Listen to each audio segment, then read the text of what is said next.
Hello everyone, स्वागत है आप सबका नाइन्थ क्लास की केमिस्ट्री में। तो लास्ट टाइम हम ये कर रहे थे can matter change in state, और उसमें हमने 3 केस पढ़ लिए थे और एक केस रिवर्स पढ़ लिया था, जिसमें गैस से किसमें आता है, लिक्विड में। अब लिक्विड से सॉलिड की बात करते हैं, उसमें कैसे आएगा देखिए। अगर अपने पास ये है सॉलिड, यहाँ पे मैंने सॉलिड स्टेट ले रखी है और यहाँ लिक्विड में इसको लिक्विड से वापस इसको सॉलिड में लेके आना है, क्योंकि इससे ये प्रोसेस तो हमने पढ़ लिया था, मेल्टिंग होता है। अब इससे ये प्रोसेस पढ़ना अपने को, ये कौन सा होता है।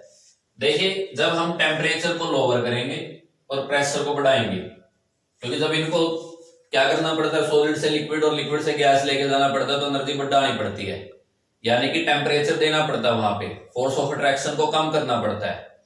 जब इनकी स्टेट वापस लेके आनी होती है, इसमें गैस से लिक्विड में और लिक्विड से सॉलिड में, जब इनकी स्टेट वापस लेकर के आनी होती है, तब अपने को फोर्स ऑफ अट्रैक्शन बढ़ाने होते हैं। और फोर्स ऑफ अट्रैक्शन तभी बढ़ेंगे इनके अंदर जब क्या होगा, जब इनकी काइनेटिक एनर्जी को हम कम करेंगे। काइनेटिक एनर्जी कब कम होगी, जब इंटर पार्टिकल स्पेस क्या होगा, कम होगा। और वो स्पेस कब कम होगा, जब पार्टिकल पास पास आएंगे। और पार्टिकल पास पास कब आएंगे, जब एनर्जी कम होगी। एनर्जी कम कैसे होगी, इस प्रोसेस से होगी कि हम टेम्परेचर को लोअर करते हैं और प्रेशर को बढ़ा देते। जब टेम्परेचर लोअर करेंगे तो एनर्जी जो एक्सेस है वो बाहर निकलना शुरू हो जाएगी, ऐसे। ठीक है, पार्टिकल पास पास आना शुरू होंगे और लिक्विड से किस में चला जाएगा, सॉलिड में चला जाएगा। एक्सप्लेनेशन वही है जो पीछे मैंने लिखाई थी कॉपी में, आपने उसको ही लिखना है। बस अब क्या करेंगे, आप गैस की जगह पे लिक्विड कर लेंगे, ठीक है, और लिक्विड की जगह पे सॉलिड कर लेंगे उसके अंदर, कि लिक्विड से किस में आ रहा है, सॉलिड में आ रहा है। एक्सप्लेनेशन सेम है, कोई उसके अंदर चेंज नहीं है। तो हमने यहाँ पे 3 प्रोसेस मेन पढ़े। एक तो सॉलिड से लिक्विड जाने का, लिक्विड से गैस जाने का। कौन सा था ये मेल्टिंग था, ये इवेपोरेशन था। फिर गैस से लिक्विड आने का पड़ा कंडेंसेशन। फिर लिक्विड से सॉलिड आने का पड़ा फ्रीजिंग। कुछ प्रोसेस ऐसे भी जो सीधा सॉलिड को गैस में लेके जाते हैं, जिसका नाम है सब्लिमेशन। सब्लिमेशन। और कुछ प्रोसेस ऐसे हैं जो गैस से सीधा सॉलिड में भी आते हैं, और उनका नाम है डिपोजिशन। डिपोजिशन, ठीक है। सब्लिमेशन क्या, सॉलिड से सीधा गैस में जाना, ठीक है। कई बार सॉलिड की डेफिनेशन क्या दे दी जाती है कि सॉलिड वो सब्सटेंस होता है जिसका रूम टेम्परेचर, जिसका जो मेल्टिंग पॉइंट है वो रूम टेम्परेचर से ज्यादा हो। यानी कि ऐसा सब्सटेंस, ऐसी स्टेट मैटर की जो रूम टेम्परेचर पे, जिसका रूम टेम्परेचर से ज्यादा मेल्टिंग पॉइंट हुआ। जैसे रूम टेम्परेचर 25 डिग्री सेल्सियस है, अगर कोई चीज 25 डिग्री सेल्सियस से ऊपर मेल्ट करे, उसका नाम सॉलिड रख दिया, ठीक है। तो ऐसे भी कई बार हम कह सकते हैं। तो सॉलिड क्या होता है, जिसका रूम टेम्परेचर से ज्यादा मेल्टिंग पॉइंट हो। सीधी सी बात ये भी कह सकते हैं हम। तो सॉलिड का सीधा गैस में जाना, अब यहाँ पे ये डेफिनेशन वायलेट हो जाती है, क्योंकि कुछ सॉलिड ऐसे हैं जो सीधे गैस पे भी चले जाते हैं, लेकिन रूम टेम्परेचर पे सॉलिड भी होते हैं, टाइम के साथ गैस में भी चले जाते हैं। जैसे कि आप देखते हैं ओडोनिल, ठीक है ना। तो इसलिए सॉलिड की मैक्सिमम जगह डेफिनेशन लिखी होती है फिक्स शेप, फिक्स वॉल्यूम, ठीक है ना। जिनकी फिक्स शेप होती है और फिक्स क्या होता है, वॉल्यूम होता है। तो यहाँ पे सॉलिड सीधा गैस में जाने को क्या बोलते हैं, सब्लिमेशन। सब्लिमेशन एक ऐसा प्रोसेस है जिसमें सॉलिड सीधा गैस में जाता है without going through the liquid state, liquid में नहीं जाता, ठीक है। और किसमें, below it's melting point. Melting point भी नहीं आता इसका, हम कह देंगे मेल्टिंग पॉइंट आ गया, ठीक है। तो कैसे जाता है ये, इसमें प्रोसेस होता है जिसका नाम क्या होता है, सब्लिमेशन। टाइम के साथ अपने आप क्या होते रहते हैं, पार्टिकल अपनी स्टेट चेंज करते रहते हैं, ठीक है जी। तो सब्लिमेशन सॉलिड से सीधा गैस में जाना, और डिपोजिशन गैस से सीधा किसमें आना, सॉलिड में आना, ठीक है जी। तो अब बात करते हैं हम, सब्लिमेशन अपने सिलेबस में इंक्लूड है। तो सब्लिमेशन की बात में करेंगे। सबसे पहले इंपॉर्टेंट कॉन्सेप्ट को पढ़ते हैं जिसका नाम है टेम्परेचर, जिसके कारण ये स्टेट चेंज हुई है, जिसका मेन रीजन टेम्परेचर है, ठीक है ना। तो टेम्परेचर को पढ़ते हैं कि टेम्परेचर क्या है।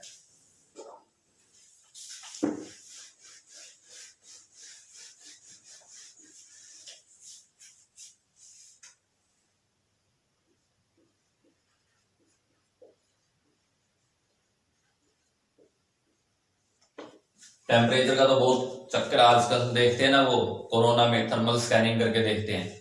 तो थर्मल स्कैनिंग से ही टेम्परेचर का पता चलता है। वैसे टेम्परेचर होता क्या है, टेम्परेचर मेजरमेंट है, मेजरमेंट करनी होती है किसकी, मेजरमेंट ऑफ हॉटनेस और कोल्डनेस ऑफ ए बॉडी। किसी भी ऑब्जेक्ट, कोई ऑब्जेक्ट कितना गर्म है कितना ठंडा है इसके मेजरमेंट कौन करता है? टेम्परेचर करता है। ठीक है, टेम्परेचर की यूनिट ऐसा यूनिट केल्विन। ठीक है जी, ऐसा यूनिट अभी आप पढ़ेंगे फिजिक्स में, आपको पढ़ाया जाएगा ऐसा यूनिट्स। तो केल्विन टेम्परेचर की ऐसा यूनिट है कि टेम्परेचर को मेजर किन किन चीजों में किया जाता है। बेसिक तो इसके ऐसा यूनिट तो केल्विन है, लेकिन दो और टेम्परेचर के हेल्पिंग स्केल है। टेम्परेचर के 3 स्केल है मेजरिंग के, 3 स्केल पे टेम्परेचर मेजर होता है। पहला तो केल्विन, फिर सेल्सियस और फिर फारेनहाइट। इनको डिग्री में लिखते हैं, degree Celsius and degree Fahrenheit. ठीक है जी, एक को डिग्री सेल्सियस में, एक को डिग्री फारेनहाइट में, और केल्विन पे कोई डिग्री नहीं आएगी। केल्विन ऐसे कैसे रहेगा? तो ये तीनों आपस में रिलेट है। ठीक है ना, केल्विन को कैसे रिलेट करते देखिए, केल्विन 273.15 प्लस डिग्री सेल्सियस। अगर आपने डिग्री सेल्सियस को केल्विन में चेंज करना तो ये फॉर्मूला लगेगा। ठीक है, अब इनकी न्यूमेरिकल की प्रैक्टिस करेंगे हम। पहले फॉर्मूला लिखा रहा हूं मैं कि अगर आपने सेल्सियस को केल्विन में चेंज करना तो ये फॉर्मूला लगेगा। ठीक है, और केल्विन को भी सेल्सियस में चेंज करना फिर भी यही फॉर्मूला लगेगा। केल्विन की वैल्यू यहां रखेंगे और इसको इसमें से माइनस कर देंगे, सेल्सियस आ जाएगा। फिर दूसरा स्केल देखिए, अगर आपने डिग्री फारेनहाइट में चेंज करना है सेल्सियस को तो कैसे चेंज करेंगे? 9/5 डिग्री सेल्सियस प्लस 32। ठीक है ना, पहले इसकी मल्टीप्लाई करेंगे इसके साथ, पहले इतने को सोल्व करेंगे, इस पोर्शन को सोल्व करेंगे। ठीक है, फिर इसको ऐड करेंगे। कमाल की बात तो है, आजकल के मैथ की मल्टीप्लिकेशन और डिवीजन ही नहीं आती। बहुत सारे बच्चे इसको गलत करते हैं, तो अपना मल्टीप्लिकेशन डिवीजन अच्छे से करिए। पहले बेसिक ऑपरेशंस आपको आने चाहिए। उसके बाद देखिए, अगर सेल्सियस को फारेनहाइट में चेंज करना है, अगर डिग्री सेल्सियस को यहां कर देता हूं मैं, अगर डिग्री सेल्सियस को, फारेनहाइट को डिग्री सेल्सियस में कन्वर्ट करना है तो यह फॉर्मूला लगेगा 5/9 डिग्री फारेनहाइट माइनस 32। फिर यह फॉर्मूला लगेगा। तो ऐसे हम टेम्परेचर के स्केल को आपस में कन्वर्ट कर सकते हैं। अब यहां पे एक क्वेश्चन उठ सकता है कि सर फारेनहाइट को कैसे केल्विन में कन्वर्ट करें? तो आप पहले फारेनहाइट को सेल्सियस में कन्वर्ट करें, फिर सेल्सियस से केल्विन में लेके आ सकते हैं। ठीक है, तो आइए अब तीनों का मैं एक एक एग्जांपल आपको करवाता हूं इसमें। ठीक है जी,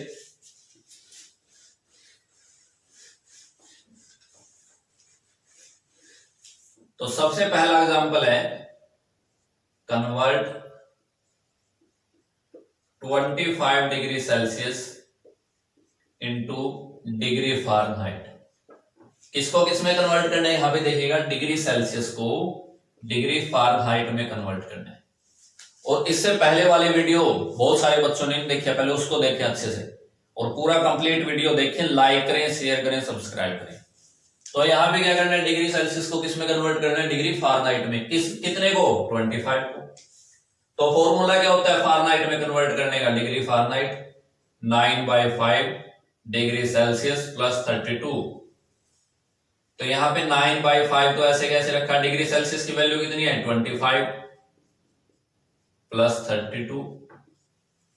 अब इसको इससे मल्टीप्लाई किया, 5 आ गया, डिवाइड किया सॉरी, और इसको इससे मल्टीप्लाई किया, कितना हो गया? 45 प्लस 32 कितना आ गया? 77 डिग्री फारेनहाइट आ गया।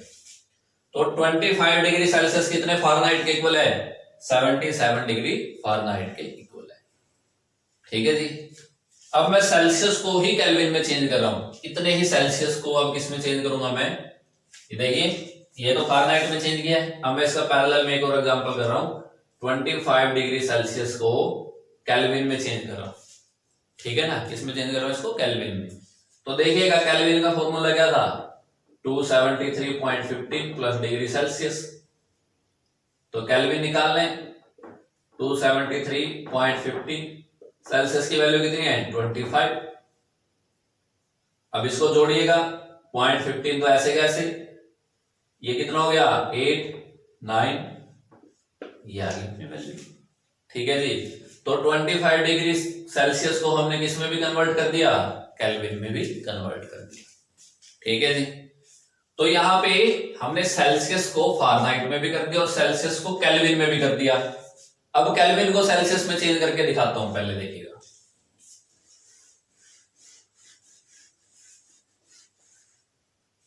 चेंज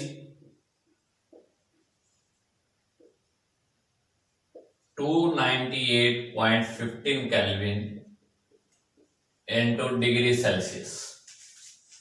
अब देखिए निकालना क्या अपने को, डिग्री सेल्सियस निकालना है।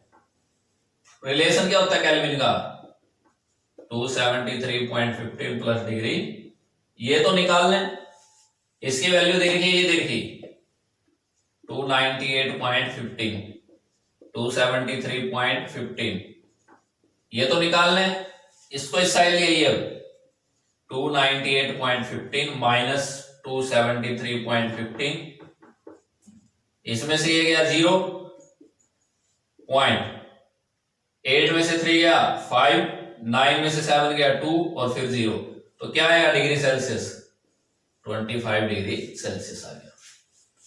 ठीक है ना। तो केल्विन को हमने किस में भी कन्वर्ट कर दिया, सेल्सियस में। देखिए सेल्सियस को हमने केल्विन में भी कन्वर्ट किया, फारेनहाइट में भी किया, फिर केल्विन को हमने किस में कन्वर्ट किया, सेल्सियस में। अब इतने ही केल्विन को अगर फारेनहाइट में कन्वर्ट करना हो, इतने ही केल्विन को किस में करना है, फारेनहाइट में। इसको कहते हैं कि फारेनहाइट में भी कन्वर्ट कीजिए। तो पहले आप सेल्सियस निकाल लेंगे इसका, फिर सेल्सियस से आप फारेनहाइट में कन्वर्ट करेंगे। केल्विन का और फारेनहाइट का डायरेक्ट कोई रिलेशनशिप नहीं है। ठीक है जी। तो आप इन फॉर्मूलों को याद करेंगे, जो फॉर्मूले हमने किए हैं आप इनको लर्न करेंगे, इनको बार बार प्रैक्टिस करेंगे और फिर आपका हो जाएगा। अब मैं एग्जांपल करवा रहा हूं फारेनहाइट का। ठीक है,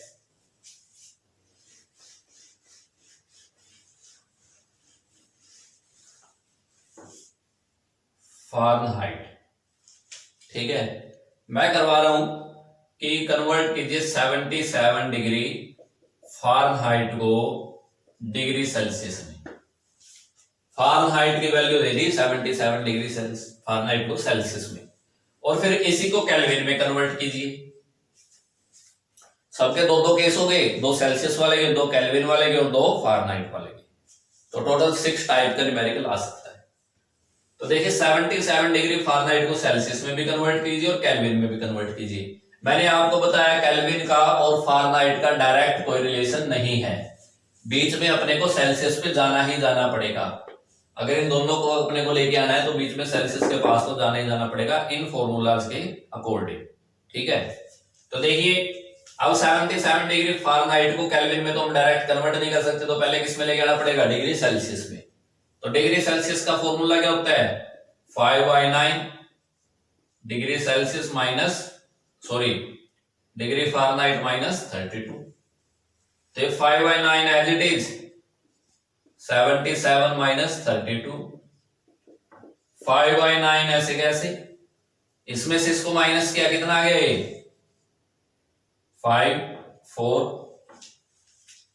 9 5 जा 45 और 5 5 25, तो 25 डिग्री सेल्सियस आ गया। अब 25 डिग्री सेल्सियस को किस में कन्वर्ट करेंगे, केल्विन में। तो यहां से पता चल जाएगा 77 डिग्री फारेनहाइट 25 डिग्री सेल्सियस के बराबर है और 298.15 केल्विन के बराबर है। ठीक है जी। तो तीनों स्केल के हमने 6 टाइप के न्यूमेरिकल कर लिए, लेकिन केल्विन का और फारेनहाइट का आपस में कोई इन फॉर्मूलाज के अकॉर्डिंग रिलेशन नहीं है। आपको पहले डिग्री सेल्सियस जाना ही जाना पड़ेगा। ठीक है जी। तो मुझे उम्मीद है कि यहां तक आपको सारे न्यूमेरिकल समझ में आ गए होंगे, निकालने कैसे। ठीक है, अब इसके बारे में 2 हैशटैग बातें मैं आपको बता रहा हूं, ध्यान से सुनिएगा क्या क्या वो। पहली देखिएगा,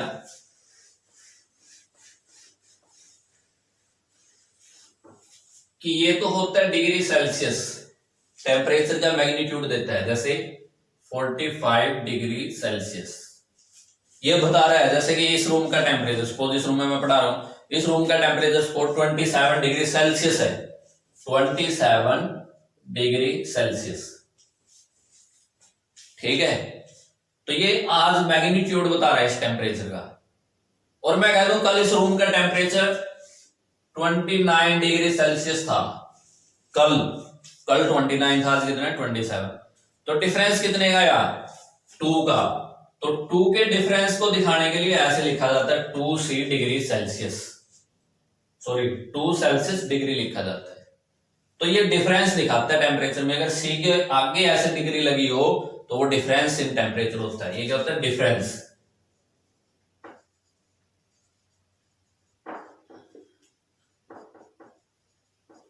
और ये मैग्नीट्यूड ऑफ टेम्परेचर बताता है, प्रेजेंट वैल्यू, ये डिफरेंस बताता है। ठीक है जी। और एक बात और, एक तो ये हैशटैग बात थी, अब दूसरी हैशटैग बात यहां पे, आप -40 degree Celsius and -40 degree Fahrenheit को कन्वर्ट करके देखिए एक बार। चलो मैं कन्वर्ट करके दिखा रहा हूं पहले -40 डिग्री सेल्सियस को।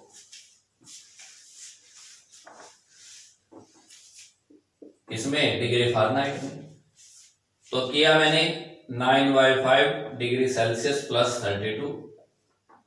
9/5 सेल्सियस की वैल्यू कितनी है? -40। कितना है? -72 प्लस 32 04 -40 डिग्री फ़ारेनहाइट। यानी कि -40 पे डिग्री सेल्सियस भी बराबर और डिग्री फ़ारेनहाइट भी बराबर है। यानी कि फ़ारेनहाइट की वैल्यू नेगेटिव में भी आ सकती है, लेकिन केल्विन की वैल्यू कभी नेगेटिव में नहीं होगी। केल्विन की वैल्यू हमेशा क्या रहेगी? पॉजिटिव रहेगी। ठीक है जी, आई बात समझ में? जीरो वैल्यू हो सकती है, ठीक है ना, लेकिन क्या नहीं हो सकती? नेगेटिव वैल्यू नहीं हो सकती। लेकिन -40 डिग्री सेल्सियस और -40 डिग्री फ़ारेनहाइट आपस में बराबर होते हैं। ये आपकी जो NTSC का पेपर होता है, नेशनल टैलेंट सर्च एग्जामिनेशन, या फिर कोई आप विज्ञान का आप कोई दे रहे हैं, अपना एंट्रेंस दे रहे हैं, तो उसमें ये क्वेश्चन आने के बहुत ज्यादा चांस होते हैं इस चैप्टर से। ठीक है जी। तो मुझे उम्मीद है आपको टेम्परेचर का कॉन्सेप्ट बड़ा अच्छे से क्लियर हो चुका होगा। आप इसको उतारिए, अपने अंदर उतारिए, नोटबुक में उतारिए, ठीक है ना, और जब भी इसका सवाल आ जाए चिपका देना है। अब आगे चलते हैं।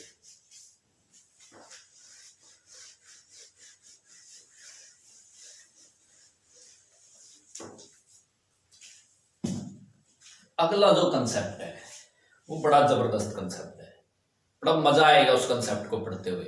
ठीक है ना। देखिए उस कंसेप्ट की ब्यूटी क्या है। कोई भी एक, मान लिया एक स्टूडेंट है, वो एक एक्सपेरिमेंट कर रहा है। उसने क्या किया? बर्फ ली, आइस जिसको बोलते हैं। उसने आइस ली एक कंटेनर में, ये कंटेनर लिया और इस कंटेनर में उसने आइस ले ली।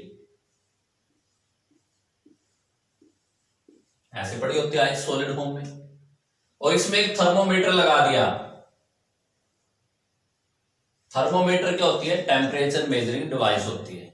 ठीक है ना, आप 7-8 क्लास में पढ़े जाते हैं मरकरी का थर्मोमीटर। ठीक है ना, एल्कोहल के थर्मोमीटर रेड कलर के होते हैं, उनमें डाई डली होती है, वो सब आप बेसिक बातें हैं थर्मोमीटर के बारे में। और डॉक्टर भी टेम्परेचर मेजर करता है, वो फ़ारेनहाइट में करता है। तो ये ले लिया, एक थर्मोमीटर इसके अंदर डाल दिया। सपोज यहां पे टेम्परेचर था, सपोज यहां पे टेम्परेचर था, मान लिया 5 डिग्री सेल्सियस था। यहां पे मरकरी के अंदर जो टेम्परेचर था इस थर्मोमीटर के अंदर कितना था? 5 डिग्री सेल्सियस। फिर इसको हीट दे दी नीचे से।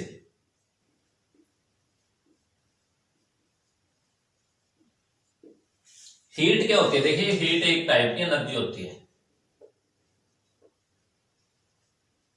और ये एनर्जी तभी ट्रांसफर होती है जब टेम्परेचर का डिफरेंस हो। यहाँ टेम्परेचर T1 हो, यहाँ टेम्परेचर T2 हो।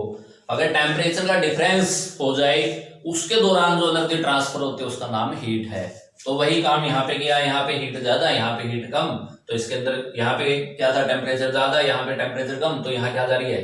हीट जा रही है। इसके अंदर क्या जा रही है? हीट जा रही है। ठीक है जी। तो हीट गई, तो ये जो टेम्परेचर है, क्योंकि ये हॉट होगा, तो ये टेम्परेचर राइज करना चाहिए इसके अंदर।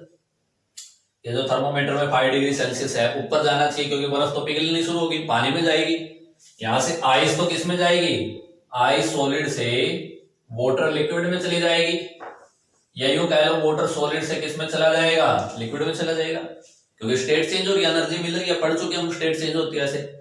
तो यहाँ पे टेम्परेचर अगर 5 डिग्री सेल्सियस था, तो यहां पे जाके टेम्परेचर तो बढ़ना चाहिए, लेकिन ऐसा हुआ नहीं, जादू हो गया यहाँ पे। ठीक है ना, मैजिक केमिस्ट्री के अंदर, केमिस्ट्री तो है ही मैजिक, बड़ा मजा आता है केमिस्ट्री को पढ़ते हुए। तो ये टेम्परेचर को क्या करना चाहिए, राइज करना चाहिए, 5 डिग्री से ऊपर जाना चाहिए, लेकिन ऐसा इसके अंदर नहीं हुआ। टेम्परेचर यहीं पे कांस्टेंट हुआ जब तक सारा का सारा सॉलिड किस में नहीं कन्वर्ट हो गया, लिक्विड में नहीं हो गया। तो ऐसा क्या हुआ इसके अंदर, ये जो हमने हीट दी इसने टेम्परेचर राइज क्यों नहीं किया। तो यहां क्वेश्चन उठा, हीट कहां गई, ये जो हमने हीट दी ये हीट कहां गई। तो बेटा जी ये हीट पता कहां गई, इस हीट ने आइस के अंदर जो फोर्स ऑफ अट्रैक्शन थे, बात कर चुके फोर्स ऑफ अट्रैक्शन की, उन फोर्स ऑफ अट्रैक्शन के अंदर जो एनर्जी थी उसको कम करने में हीट लगी। जैसे आइस पड़ी थी, मैं जूम कर रहा हूं, आइस को देखिएगा, जूम कर रहा हूं इस आइस को, देखिए ऐसे पड़ी थी इसमें आइस, ऐसे जूम कर रहा हूं, जूम इसके ऊपर। तो इनके बीच में जो फोर्स ऑफ अट्रैक्शन थे कि ये अलग अलग हो जाएंगे, ऐसे एक आइस का यहाँ पे, एक आइस का यहाँ पे, एक यहाँ पे, और लिक्विड में चला जाए, इस बॉन्ड को तोड़ने में ये हीट क्या होगी, कंज्यूम होगी। ठीक है, और इसी हीट को तोड़ने में जो ये एनर्जी लगी है, ये देखिए जो ये हीट इनके अंदर थी, इनके अंदर भी तो एनर्जी थी, इन एनर्जी को कम करने में जो बाहर से हीट लगी है, जितनी वो हीट लगी है उस हीट का नाम होता है लेटेंट हीट। क्या नाम होता है, लेटेंट हीट। तो ये हिडन हीट होती है, लेटेंट मींस हिडन, छुपी हुई, लेटेंट मींस हिडन। तो छुपी हुई हीट थी, क्योंकि हमने बाहर से हीट दी तो टेम्परेचर राइज करना चाहिए था, लेकिन किया नहीं। क्यों, क्योंकि उनके अंदर की एनर्जी को कम करने में वो बाहर की एनर्जी लग गई।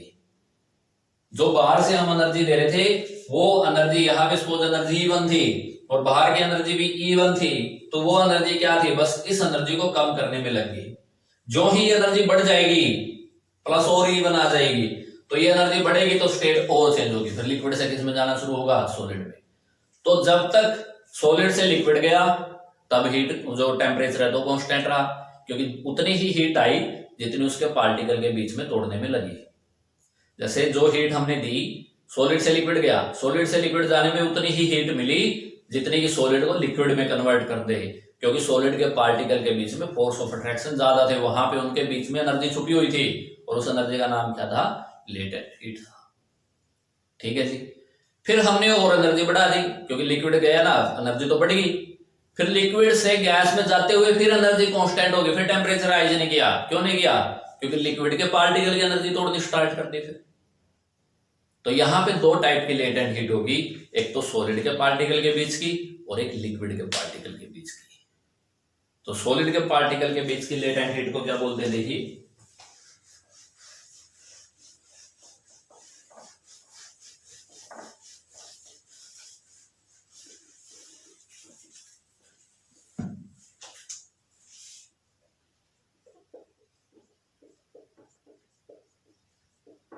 लेटेंट हीट क्या है, amount of energy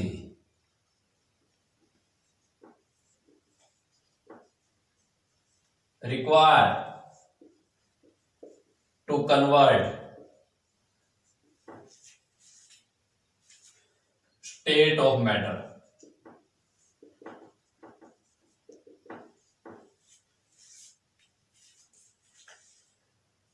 during this temperature remain constant।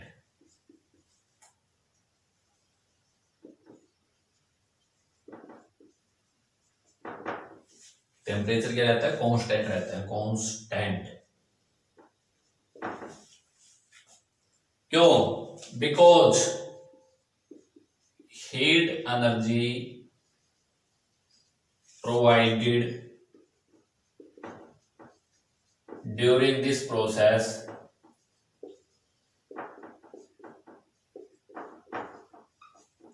used to break only bonds। used only, used के बाद यहां पे कर ले, used only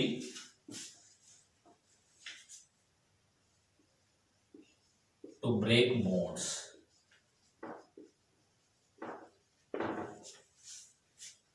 तो अमाउंट ऑफ एनर्जी रिक्वायर, ठीक है ना, require REQUIRE, require to convert state of matter during this temperature remain constant. तो क्वेश्चन यहीं से आता है कि स्टेट चेंज होते हुए टेम्परेचर कांस्टेंट क्यों रहता है?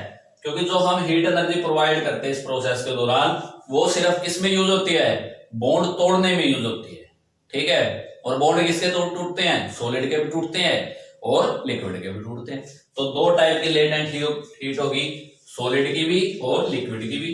एक तो किसकी होगी है? सॉलिड की, और एक किसकी होगी? लिक्विड की। तो सॉलिड की लेटेंट हीट को क्या बोलते हैं? Latent heat of fusion. और लिक्विड की क्यों क्या बोलते हैं? Latent heat of vaporisation.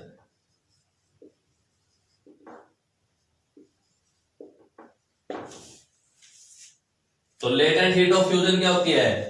जब सॉलिड को किस में लेके जाते हैं? लिक्विड में, without increase in temperature.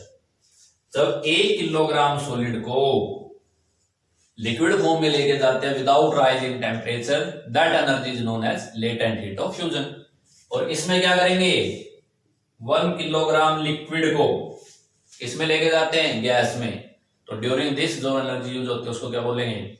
Latent heat of vaporisation. है वही फिनोमेना।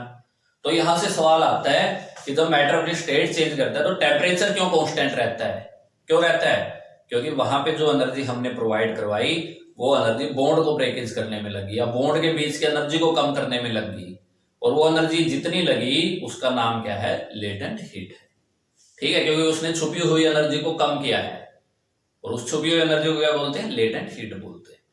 तो जब आप इस वीडियो को बार बार देखेंगे, किसी को हो सकता है एक बार में समझ में ना आए, हो सकता है जो जल्दी जल्दी वीडियो देखता है, बड़ा आराम से प्यार से आपको ये वीडियो देखनी पड़ेगी, जब जाके आपको ये बातें समझ में आएंगी। वैसे तो मैंने अपनी तरफ से भसकर प्रयास किया है तुरंत प्रभाव से आपको समझ में आ जाए, और मुझे उम्मीद है कि आ ही जाएगी जो पढ़ेगा इसको ध्यान से, ठीक है। तो लेटेंट हीट का कॉन्सेप्ट खत्म हुआ, टेम्परेचर का कॉन्सेप्ट खत्म हुआ। अब सब्लिमेशन की बात करके लास्ट कॉन्सेप्ट पे हम आते हैं, ठीक है जी।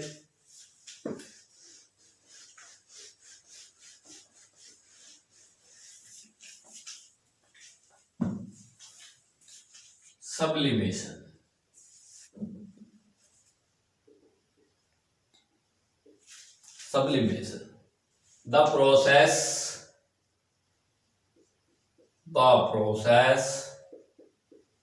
in which solid directly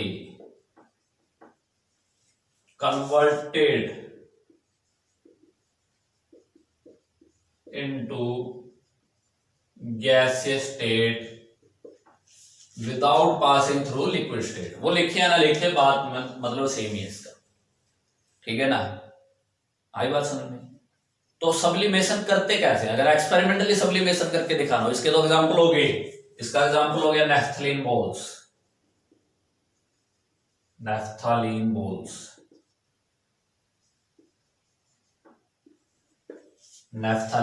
example हो गया, ठीक है ना। ओडोनिल एग्जांपल हो गया, ओडोनिल।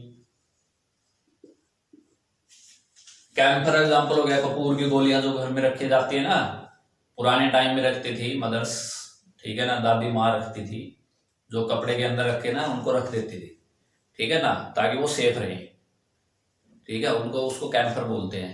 कपूर आग जलाने में भी काम आता है, हवन यज्ञ करते हैं तब भी कपूर यूज किया जाता है, ठीक है जी। तो इस प्रोसेस का नाम क्या है? सब्लिमेशन। अगर लेबोरेटरी में सब्लिमेशन करवाना हो तब कैसे करवाएंगे? तब फायदा क्या है सब्लिमेशन का लेबोरेटरी में करवाने का? क्योंकि कोई भी प्रोसेस जब लैब में हो जाता है तभी उसको केमिस्ट्री में लिखा जाता है। तो सब्लिमेशन लैब में कैसे होता है उसको समझिएगा। देखिए, पहली बात तो ये होती है कि इसमें इम्प्योर सब्सटेंस को प्योर में चेंज करने के लिए किया जाता है। किसी भी इम्प्योर सब्सटेंस को अगर प्योर में लेके आना है तो उसके लिए सब्लिमेशन करना पड़ेगा, ठीक है। ये लैब में सब्लिमेशन की इंपॉर्टेंस है। जैसे कि मैंने यहां पे लिया, ये ले ली मैंने एक, और इसमें मैंने मिक्सचर डाल रखा है NH4Cl का और शुगर का डाल रखा है। इनका मिक्सचर ले और इसमें से मैंने एक ऐसा सब्सटेंस अलग करना है जिसका सब्लिमेशन हो सकता है। सपोज NH4Cl का क्या हो सकता है, सब्लिमेशन हो सकता है। एक्सपेरिमेंटली डिटेक्ट होता है किसका सब्लिमेशन हो सकता है, किसका नहीं हो सकता। ठीक है, तो मैंने ले लिया, यहाँ पे नीचे से हीट देनी स्टार्ट कर दिया। ठीक है, यहाँ पे वो रखेंगे लैब के इक्विपमेंट है, वो इक्विपमेंट जब तक मैं आपको नहीं बताता, इसका पूरा प्रोसेस लैब में दिखाऊंगा मैं आपको। जैसे ही हमारे स्कूल स्टार्ट हो जाएंगे, हमारे स्कूल्स, हमारी क्लास रेगुलर स्टार्ट हो जाएगी, ऑफलाइन इंटरेक्शन स्टार्ट हो जाएगी, 1 to 1 हम मिलना स्टार्ट कर देंगे, या यूं कह लो अच्छे दिन आ जाएंगे, तब हम लैब में जाके इसको देखेंगे। ठीक है, तो क्या करते हैं, नीचे से हीट करते हैं और इसके ऊपर ऐसे एक फनल रख देते हैं, उल्टी करके एक फनल रख देते हैं, और इस फनल में यहाँ पे कॉटन लगा देते हैं। कॉटन इसके ऊपर आ जाती है पूरी, जिस इक्विपमेंट के अंदर हमने ये ले रखा है उसके ऊपर फनल करके उल्टी करके कॉटन लगा देते हैं। तो नीचे से हीट होगा तो जो सब्सटेंस जिसका क्या होगा, सॉलिड से किस में जा सकता है, गैस में, उसका सब्लिमेशन स्टार्ट हो जाएगा। और यहाँ पे एक फिल्टर पेपर भी लगा देते हैं बीच में। ठीक है, तो यहां से निकल के ऊपर आ जाएगा और वो इसके चिपक जाएगा ऐसे, क्योंकि ऊपर आगे टेम्परेचर क्या हो जाता है, लो, नीचे तो टेम्परेचर ज्यादा, सॉलिड किसमें चला जाएगा, गैस में। यहां आते टेम्परेचर लो, गैस क्या हो जाएगी, कंडेंसेशन फिनोमेना हो जाएगा। ठीक है ना, कंडेंसेशन भी नहीं, डिपोजिशन हो जाएगा, गैस सीधा किसमें चली जाएगी, सॉलिड में। ठीक है ना, तो यहाँ पे दोनों होते हैं, सब्लिमेशन भी और डिपोजिशन भी। ठीक है जी, तो यहाँ पे गैस सारी की सारी क्या हो जाएगी, सॉलिड में कन्वर्ट हो जाएगी और ये प्योर फॉर्म में आ जाएगा। फिर हम इसको उतार लेंगे और इसको अलग कर लेंगे, तो हमारे पास एक प्योर फॉर्म आ जाएगी और सॉलिड सेपरेट भी हो जाएगा जिसका सब्लिमेशन होना था। ठीक है जी, तो ये सब्लिमेशन खत्म हुआ। अब आखिरी टॉपिक रह गया हमारा इवेपोरेशन, उसको नेक्स्ट वीडियो में पढ़ेंगे। तब तक चैनल को शेयर करें, लाइक करें, सब्सक्राइब करें। धन्यवाद।